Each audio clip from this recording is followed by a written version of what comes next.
So, hey, everybody, I find it extremely ironic that I'm sitting down and shooting this podcast with you today with the topic being how to unburden your physical therapist, or unburdening your physical therapist, or unburdening your staff even, so that you can have a happier workplace environment, have a better culture, a better feel, vibe, within your practice. And what's so ironic for me is in the course of the last 72 hours, I literally left my cell phone on the back of my pickup truck when I left Home Depot, and it's basically roadkill. It got all smashed up on the road. I found it though, and of course I order another one. They say, oh, it'll be in on Friday, and now I find out it's all back ordered. At the same time, I was throwing out some trash in a dumpster, and my Apple Watch left my wrist, and 5 hours later I realized it was gone. So I trashed my iPhone and my Apple Watch all in the same day. So talk about unburdening. I have to, when you're in business and life and you're juggling the dynamics of a spouse and children and finances and work around the house, work on your business, making sure all of your staff are doing well, we got to unburden ourselves. I mean, literally, as I talk to you about how we're going to unburden our staff, you need to give yourself some grace too, because I literally had to take some deep breaths, take a moment the very next day and be like, you know what, I'm going to take an hour or two just for myself, walk the woods, walk some trails, just kind of literally sit by a tree and take some deep breaths and just take it in, take in the greenery, take in the, you got to ask yourself sometimes, at least I did, when I get really overrun and overloaded, I start having things like this happen. I start pulling it in. I mean, what happens to you? I mean, how is it in your world and in your life? Because you have to spot that, I think. If we're going to be really good to others and we're going to be our best self to our staff, our juniors, our children, our spouses, we have to be good to ourselves. And so I wanted to start this podcast by saying, yes, let's see what we can do to help unburden others and make your practice flourish and prosper, because it's only as good as the people you surround yourself with. But I think it starts with you. I think you need to look at how you're approaching your day, your week, your month. And for me, it's been a lot. And so I hit the reset button, gave myself a couple hours. I know you probably say, well, 2 hours. I mean, but 2 hours by myself, walking the woods and sitting by the creek and just taking it all in really grounded me, right? And I have this app on my phone called Calm, C-A-L-M. I love it. It's a little meditation app. I do it at night before I go to bed. I do it right here in my studio, actually, when I'm done working, although it's like 7:30 at night now. So it'll be done later. But it really gets me to inwardly focus so that I can center myself and be the best me for others. And honestly, why get up each and every day if you're not striving to be a better person today than you were yesterday?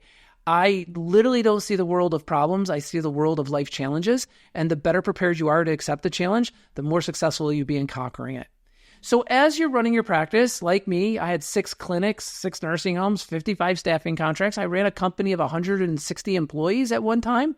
Right now, I think I have like 127 in 45 different states, and we're not perfect. I've seen faults in what happens in some of what we've attempted to do. I've seen areas where we can improve. I've felt the stress and strain and struggles of lack of staff, and I'm striving for us to be the perfect provider for all of our clients, for all of you. And from time to time, I just have to realize we're all human. And I have to hit the reset button and be like, okay, how do I unburden my staff so that I can give the best service to my public, such as yourself? And that is what our people really expect. They don't expect perfection, but they expect the strive for betterment. They expect the above average delivery systems or services, or definitely superior training.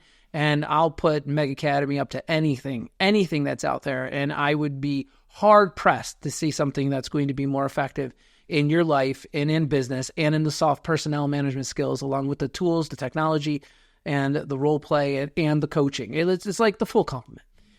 So I'll stand behind that, our product, our services every day of the week. But because I genuinely understand that the goal of life and in business is to strive for betterment, strive for improvement, strive for an abundance of exchange with each and every person. So I'm going to ask you that question. Do you take great pride in your business? When you hear your company's name, do you go, oh, gotta go to work? Or do you go like, yeah, I built that?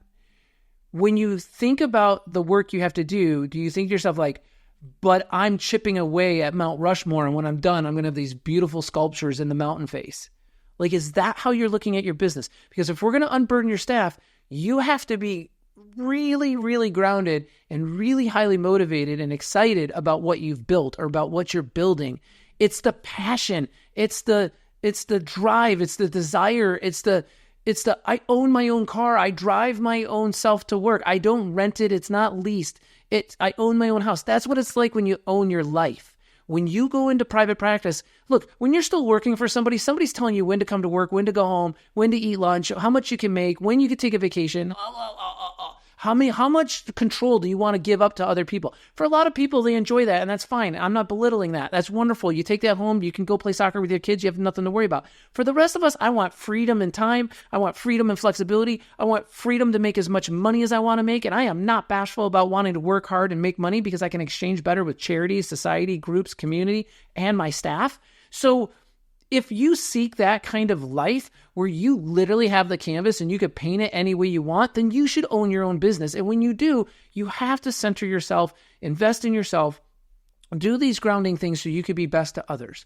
So that's my question to you. What are you doing to take great pride in what you're building so that you can be the best person for others? Because here's 3 major tips. If you're going to unburden the staff around you, let's first look at the survey data and ask ourselves, what is the number one thing that most physical therapists complain about? And I could be talking OT, PT. It's the number one thing is documentation, administration, rules, regulation, anything that's not clinical. Most therapists are like, I just want to treat patients. I just want to have my hands on somebody. I want to make a difference in someone's life. I want somebody to walk better because of something I did, because of some skill I had. And all of these other things get in the way of the physical therapist, OT, PT, speech, practicing their craft, practicing their art, applying their advanced medical knowledge, applying their creativity to the plan of care, right? Like literally, you don't want to be Mr. and Mrs. Shake and Bake and cookie cutter and deli cutting and sending everybody on the bike. Everybody gets some heat and stim. Everybody gets a little back massage. I mean, Shake and Bake is like 1980s, right? You need to be better than Bob and Brad on the internet. I mean, you at least got to outpace those guys, right? I mean, it's YouTube for heaven's sakes. So unburden your staff by minimizing the administrative features, stresses, struggles, burdens that they have. How do you do that? Pick a good EMR system.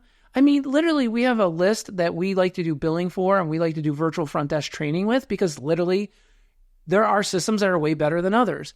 And you need to know which ones those are. I don't steer you. I don't direct you. I don't pick winners and losers, but I'm like, if you're going to pick one, please pick one of these on the list. I like to look at ourselves as like the Google of physical therapy, if you will.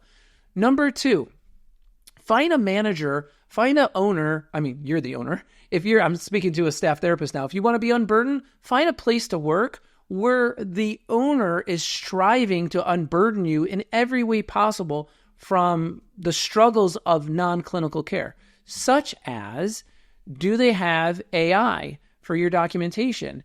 Do they have remote therapeutic monitoring? Because literally, the average therapist could generally extend their care to the home setting for their patients and give abundance of care to the patient while at the same time generating on average, my guesstimation is about $8,000 to $9,000 a year for the practice by applying an extension of clinical care services to the patients that are at home that you're treating, right?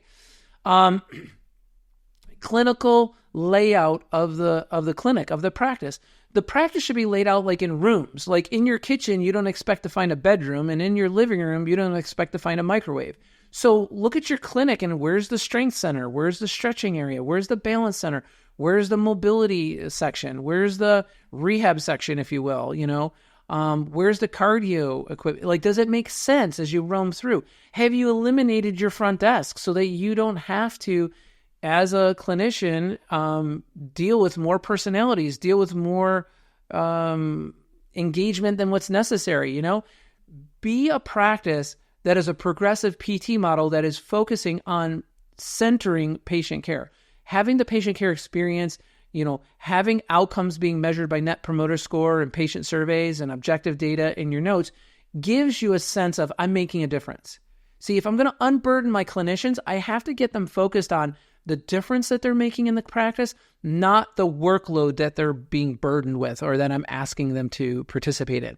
I want my clinicians to get success stories and share those with physicians. I want them to have greater engagement and communication through the referral sources, but I don't want them to be marketers. I see practice owners like, I would send my therapist out in the car and they're going to go meet doctors. And they didn't go to school for that. You're burdening them with things that they didn't even major in. Like that isn't even their feature and function. Now, if you're going to have a lunch and learn kind of session with a physician, sure, bring a clinician and talk your craft and talk what you can do to help their patients and how you could better.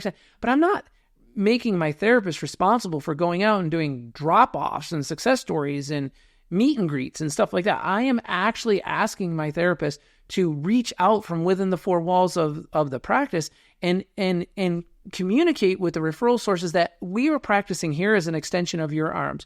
We look at each and every one of your patients as an individual, and we give a unique plan of care with each and every patient that walks through this door. We have a team approach. We have red team, green team, blue team. So you have the expertise of more than one clinician working on your patient and addressing the issue and the conditions and the challenges that we face with this patient care. We have this team approach so that we can collaborate and we can meld our creative ideas together. And I can learn from this therapist and this therapist can learn from myself. And so the team approach really sews it together to create a better company culture. And that's my bullet point number 2. What are you going to do to make this a better practice, to unburden your therapist? Number 1, minimize the regulations and administrative burden. Number 2, bring in AI to help complement what they're doing. Self-dictating notes or scribe notes or there's so many versions out there. Now, truth be told, based on my vetting, they're all not working really great right now. Some are better than others, but they're good. Let me say that. I don't want to slam any of them. I think they're good. I think they're worth a look, and I think they're worth a try. But I do think they kind of oversell it a little bit. So get in, use it, and see how it works for you and see if you want to keep it. Don't sign any long-term contract. Go month to month if you have to with the program and let it prove itself. I mean, that's the least you can have is proof in the pudding, right? Let them stand behind their product. I'm the same way with my virtual front desk services or my insurance verification services. If somebody has a front desk person who's working really well, but they're overburdened with authorizations, insurance verification, we'll just take that part off your plate. But don't stay with us if we can't provide the superior level of service there. And if we fall short and you raise your hand, that we don't respond and react to it and we don't make good on it. That's the same thing you should hold everyone accountable who's working with you, because they should look at your business as a partnership. I look at every single person that we service as a partnership. Sometimes the road is great and sometimes it's not so great, but the fact is, the better you're able to respond to the goodness, the better you're able to respond to the boomerang effect of something when it goes off, the better the relationship, the stronger the bond, the more the partnership actually flourishes, prospers, and blossoms. Same with your clinician. Give them the AI, give them an optimized EMR system that's going to allow them to see, 11 to 14 visits in a day, depending on how you run your schedule. Some of you are going 14 visits. Woo! I got people that are still seeing 18 a day. So, and I have people that are doing like 8 to 10 and enough said there. I don't even want to get onto that tangent. But if in fact you're going to be providing great quality care, you're somewhere between 11 to 14 visits a day, and your therapist should literally be able to walk out the door within 60 minutes of their last patient. They should have all their documentation done. They should be able to get to any screen on the EMR in 3 clicks or less. They should have all their morning documentation done by lunchtime. By the time lunch is over, they should have all their afternoon documentation done within 60 minutes of their last patient walking out that door. So that's my benchmark, and one of a few of my benchmarks when I'm looking at EMR systems that are highly automated. Virtual front desk is a must. I just can't imagine people still surviving in today's world with a payroll that's over 50% of your gross income. You literally have to find a way to let me be a little bit more forgiving. It depends on where you are in the country as you're listening to this, but 60% or lower is a must. I don't care where you are in the country. Your payroll has to be below 60%. The ideal is below 50%, and the best way to get there is outsource marketing, outsource billing, outsource virtual front desk, IVO, insurance, authorizations. Get that stuff that isn't just data, get it off your plate so you can just focus on the clinical care and focus on the person in front of you.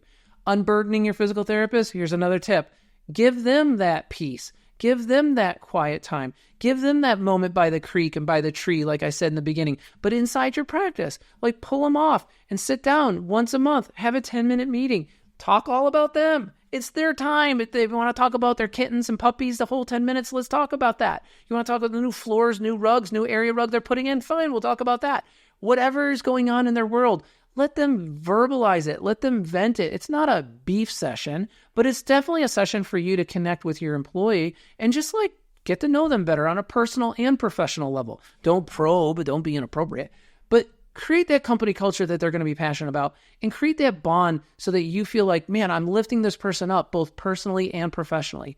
So those are my tips and suggestions on how you can unburden your physical therapist and create the company culture that you are going to be thriving in, not only as a practice owner with work-life balance for yourself, like I opened up in this episode. You deserve work-life balance. So do they, but so do you. And do it. Take the moment for yourself. Take the time for yourself. Get up. I'm getting up at 5:30 every day and going to bed at 10:30 every night. Have a moment to go work out for yourself.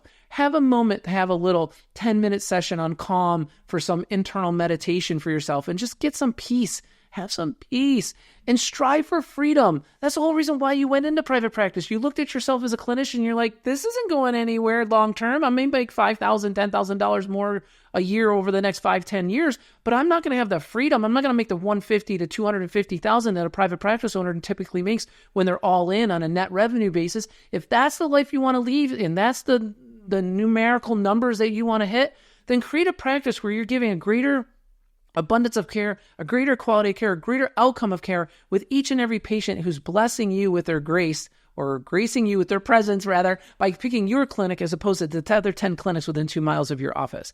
That's my view. That's my attitude. That's what I strive to help you with. I want you to live the life of a practice owner that you deserve for yourself. You're going to do it by doing these mechanical tips. Reduce the administrative regulation and burden and documentation. Get a really good high-tech EMR system that has a lot of automation and quick, easy reports. 3 clicks or less. Documentation is copy and paste and fast and creative, and you can customize each and every report. Do 10-minute meetings with each and every person. Have gamification inside your practice, and make sure that you're not making them something they didn't go to school for. They're not marketing coordinators. Don't turn them into that. Of course, let them do some outreach and some internal marketing stuff so that good deeds are well known to the referral sources inside your practice. I'm fully in favor of that, but they're not meant to be putting brochures and marketing material in the back of their trunk of their car, driving around and disseminating it. Wrong flow. Let them be expert clinicians. Enhance their skills both personally and professionally, and you are going to have the best practice in town. That's all I want for you. Whatever we can do to help you succeed in that, just reach out to us at Meg Business Management. Check us out at PPS, that's coming up.